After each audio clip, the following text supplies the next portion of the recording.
जी कैसे हैं। आइए आज शुरू करते हैं हिंदी वर्णमाला में पुनर्विलोकन। जो कुछ महत्वपूर्ण हिंदी वर्णमाला के शब्द हैं जो आने वाले बीएड परीक्षा के लिए बहुत ही इम्पोर्टेंट होने जा रहे हैं, और ख़ासकर यूपी स्टेट के जो जितने भी एग्ज़ाम होते हैं, फिर चाहे यूपीएसआई हो या यूपी हेड कांस्टेबल हो और या फिर यूपी लेखपाल हो, इन एग्ज़ामों के लिए बहुत ही इम्पोर्टेंट शब्दावली हम आपके लिए करा रहे हैं। जो भी वर्णमाला है उनको आप ध्यान से देखिएगा। आइए शुरू करते हैं। सबसे पहले तो देखते हैं स्वर किन्हें कहते हैं। जिन वर्णों का उच्चारण बिना किसी अवरोध के या बिना किसी दूसरे वर्ण की सहायता से होता है उन्हें स्वर कहते हैं, और व्यंजनों को स्वर्ण की आवश्यकता पड़ती है, इसलिए वो स्वर की श्रेणी में नहीं आते। और देखते हैं ह्रस्व स्वर और दीर्घ स्वर, ये दो प्रकार के स्वर होते हैं, ह्रस्व स्वर और दीर्घ स्वर। तो देखते हैं जिन स्वरों के उच्चारण में कम समय लगता है उन्हें ह्रस्व स्वर कहते हैं, जैसे छोटा और छोटी, छोटाऊ, ऐसे ऐसे शब्द ह्रस्व स्वर में आते हैं। और जिन स्वरों के उच्चारण में अधिक समय लगता है, अर्थात ह्रस्व स्वरों से अधिक समय लगता है, उन्हें दीर्घ स्वर कहते हैं। तो आइए शुरू करते हैं।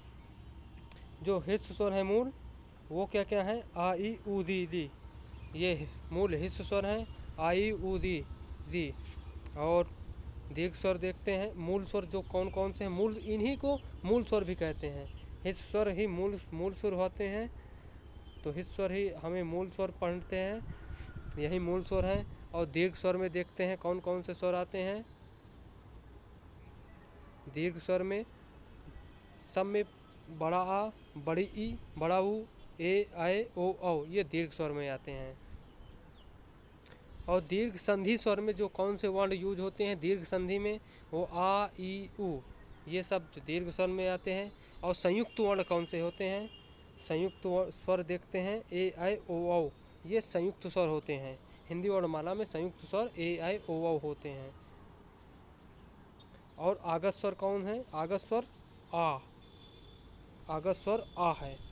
और अग्र स्वर कौन से हैं? ई, ए अग्र स्वर है। और मध्य स्वर कौन सा है? तो मध्य स्वर है आ। ओके दोस्तों, बढ़ते हैं आगे। और देखते हैं पश्च स्वर। पश्च स्वर कौन से हैं? आ, उ, ओ, औ, ये पश्च स्वर में आते हैं। और संवृत स्वर कौन से हैं? ये भी बहुत इम्पोर्टेंट है, ये भी यूपी बीएड एग्जाम में पूछ सकता है, इसको आप अच्छे से देखिएगा। समृत और अर्ध समृत। तो संवृत स्वर है ई, उ, और अर्ध समृत स्वर है ए और औ। और विवृत स्वर कौन से है? आ, ए, ये विवृत स्वर है, ये बहुत ही इम्पोर्टेंट है। ये वन लाइनर जीके में यूपी बीएड में जरूर आने वाले हैं, इनको आप अच्छे से देख लीजिएगा। और अर्ध विवृत कौन से स्वर हैं? ए, आई, ओ, आ। और कुल व्यंजनों की संख्या यदि पूछी जाए कि कुल व्यंजनों की संख्या कितनी है, तो उसके लिए हम बता सकते हैं कुल व्यंजनों की संख्या 41 है। और मूल व्यंजन कितने होते हैं, इसको देखा जाए तो मूल व्यंजन 33 होते हैं, क्योंकि अंतिम के जो छत्रज्ञ होते हैं ये मूल रूप से ये दो वर्णों के योग से बने होते हैं। जैसे त्रा, ता, धन, रा, ये दो शब्दों जा अर्थात ज्ञा, जा, धन, इया, ये दो शब्दों से मिलकर बने होते हैं। इस प्रकार स्पर्श व्यंजनों की संख्या कितनी होती है? तो स्पर्श व्यंजनों की संख्या 25 होती है। वहीं उक्षिप्त व्यंजनों की संख्या कितनी होती है? तो उक्षिप्त व्यंजन ये होते हैं अढ़ा और ढा, अढ़ा ढा उक्षिप्त व्यंजन होते हैं, इनकी संख्या मूल रूप से 2 होती है। वहीं अंतस्थ व्यंजनों की संख्या यदि पूछा जाए कि अंतस्थ व्यंजनों की संख्या कितनी है, तो अंतस्थ व्यंजनों की संख्या 4 होती है। अंतस्थ व्यंजनों की संख्या 4 होती है। वो शब्द हैं या, रा, लावा। वहीं ऊष्म व्यंजनों की संख्या यदि पूछा जाए कौन सी होती है, तो वो शब्द हैं शाखा, साहा, अर्थात ऊष्म व्यंजन शाखा, साहा होते हैं। अर्थात ऊष्म व्यंजन कौन से होते हैं? सा, खा, सा, हा, ये ऊष्म व्यंजन होते हैं।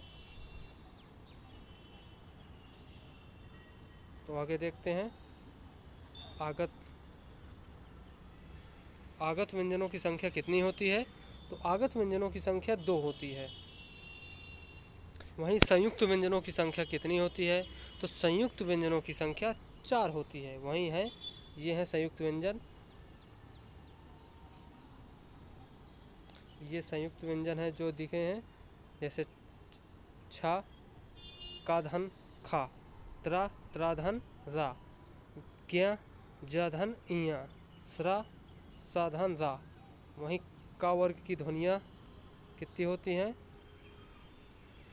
का वर्ग में काखा गाघा अंगा 5 वर्ण होते हैं। वहीं चा वर्ग में 5 वर्ण होते हैं। टा वर्ग में 5 वर्ग होते हैं। इस प्रकार हमने ये पूरा कंप्लीट कर लिया है, जो भी हिंदी वर्णमाला के शब्द हैं।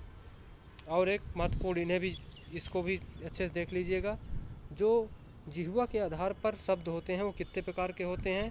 तो जिह्वा के आधार पर जो स्वर के प्रकार होते हैं वो 3 प्रकार के होते हैं। ये यूपी बीएड में पूछा हुआ क्वेश्चन है, इसलिए यूपी बीएड का ये महत्वपूर्ण क्वेश्चन है। इसको आप जरूर याद रखिएगा कि जिह्वा के आधार पर स्वर के कितने प्रकार होते हैं? 3 प्रकार होते हैं, अग्र स्वर, मध्य स्वर, पश्च स्वर। तो ओके दोस्तों, थैंक यू, बाय।